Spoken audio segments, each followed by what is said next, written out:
Assalamualaikum warahmatullahi wabarakatuh. Perkenalkan, nama saya Yeni Septi Ayu Rahmawati. Di sini saya akan mempresentasikan materi tentang pendapatan nasional. Yang pertama, A. Arus perputaran kegiatan ekonomi. Dalam bagian pertama, telah disebutkan bahwa ada dua pihak yang menggerakkan roda perekonomian. Kedua pihak itu ialah swasta dan pemerintah. Pihak swasta terdapat dua bagian. Yang pertama, individu atau dunia rumah tangga konsumen. Yang kedua, business, rumah tangga perusahaan. Secara keseluruhan, terdapat tiga pihak dalam perekonomian, yakni pemerintah, individu, dan bisnis. Bisnis dibagi lagi menjadi dua, yaitu bisnis nasional dan bisnis asing. Pendapatan dan penghasilan. Pendapatan adalah hasil dari kegiatan penjualan atau jasa di sebuah perusahaan dalam periode tertentu. Sedangkan penghasilan adalah sejumlah uang yang didapatkan pada jangka waktu tertentu setelah dikurangi dengan biaya komponen lainnya. Dalam ilmu ekonomi, penerimaan disebut transfer payment atau pembayaran transfer.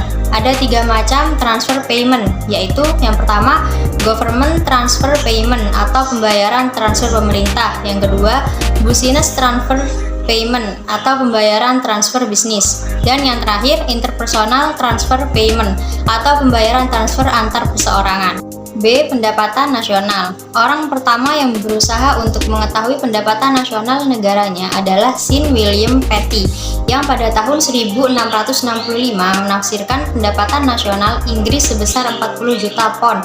Perhitungan Petty itu didasarkan kepada anggapannya bahwa pendapatan nasional merupakan penjumlahan biaya hidup selama setahun. Para ahli ekonomi modern kurang menyepakati pendapat Petty itu. Menurut pandangan mereka, yang lebih baru, konsumsi bukanlah satu-satunya unsur di dalam pendapatan nasional. Para ahli ekonomi modern lebih menyukai produk nasional bruto, gross national product (GNP), sebagai alat mengukur pokok kegiatan perekonomian. Yang C. Cara menghitung GNP. Semua barang dan jasa harus dinilai dahulu dengan cara penilaian yang seragam, kemudian dijumlahkan untuk mendapatkan GNP. Ukuran untuk menetapkan nilai itu adalah harga pasar atau market price. Semua produk, baik barang maupun jasa, dinilai dengan cara seperti itu, kemudian dijumlahkan untuk mendapatkan GNP. Secara teoritis, perhitungan GNP dilakukan dengan tiga cara, yakni yang pertama, pendekatan produksi. Cara ini menghasilkan gross national product atau GNP. Yang kedua, pendekatan pendapatan. Cara ini menghasilkan gross national income atau GNI. Dan yang terakhir, pendekatan pengeluaran. Cara ini menghasilkan gross national expenditure. Sektor-sektor GNP dibagi menjadi 11 macam. Yang pertama, sektor pertanian. Yang kedua, sektor pertambangan. Yang ketiga, sektor industri. Yang keempat, sektor bangunan. Yang kelima, sektor perdagangan. Yang keenam, sektor listrik, gas, dan air minum. Yang ketujuh, sektor bank dan lembaga keuangan lainnya. Yang kedelapan, sektor perhubungan dan telekomunikasi.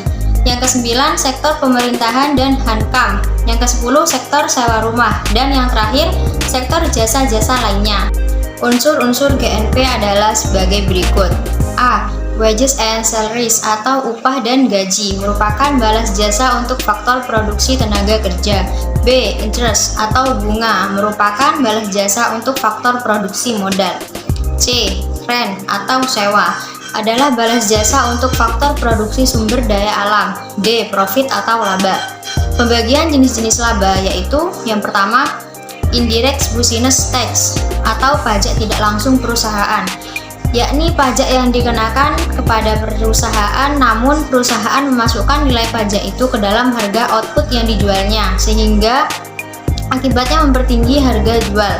Yang kedua, depreciation, penyusutan atau penghapusan barang-barang modal, yakni istilah yang dipakai untuk menerangkan besarnya kesususan atau keausan yang dialami oleh barang-barang modal karena dipakai selama setahun.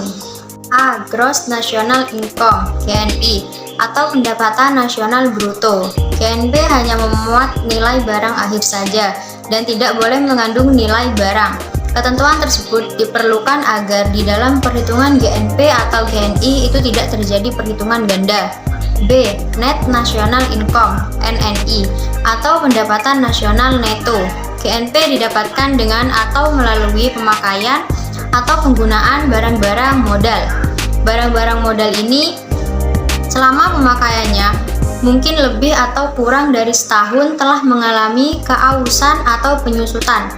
Dalam istilah teknis disebut depreciation atau depresiasi.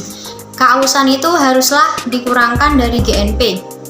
Untuk mengetahui besarnya output yang berasal dari usaha produktif, sesudah dikurangi sebesar depresiasi, maka GNP menjadi NNI.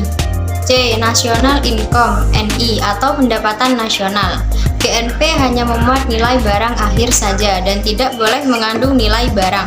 Ketentuan tersebut diperlukan agar di dalam perhitungan GNP atau GNI itu tidak terjadi perhitungan ganda. D. Personal Income (PI). Personal artinya perseorangan. Jadi, personal income artinya adalah pendapatan perseorangan. E. Disposable Income. Disposable income artinya adalah pendapatan yang siap untuk dipakai atau dibelanjakan. Sesuatu jumlah pendapatan akan siap untuk sewaktu-waktu dibelanjakan apabila dalam pendapatan itu sudah tidak terdapat sesuatu yang masih harus dibayarkan. Penggunaan GNP. Dalam GNP, produk yang ada di dalamnya itu terdiri dari berbagai macam. Semua itu akan dibeli orang. Mereka yang membeli sekalian produk yang menjadi brosur GNP itu hanyalah terdiri dari 4 jenis saja. Keempat pembeli itu adalah: yang pertama, konsumen yang membeli barang-barang konsumsi. Yang kedua, investor yang membeli barang-barang investasi. Yang ketiga, pemerintah yang melakukan pengeluaran melalui APBN. Yang keempat, pihak luar negeri yang membeli barang-barang ekspor kita. Di dalam GNI, pendapatan yang ada di dalamnya itu pun dibelanjakan untuk berbagai macam kebutuhan. Di sini pun didapati 4 pembelian seperti pada GNP, yaitu yang pertama konsumsi, yang kedua investasi, yang ketiga pengeluaran pemerintah, yang keempat barang-barang impor dari luar negeri. GNP sebagai alat pengukur laju pertumbuhan perekonomian. GNP senantiasa dipakai sebagai alat pengukur kemajuan perekonomian suatu bangsa karena GNP memiliki sifat yang lebih menyeluruh. GNP dan GDP, jika net factor income payment to abroad itu kita beri notasi N, maka GNP ditambah N sama dengan GDP atau GDP dikurangi N sama dengan GNP. Dengan cara lain, persamaan di atas dapat dinyatakan sebagai berikut. Yang pertama, jika N lebih kecil daripada 0, maka GDP lebih besar daripada GNP. Yang kedua, jika N lebih besar daripada 0, maka GDP lebih kecil daripada GNP. Sekian materi tentang pendapatan nasional yang dapat saya sampaikan. Kurang lebihnya mohon maaf. Wassalamualaikum warahmatullahi wabarakatuh.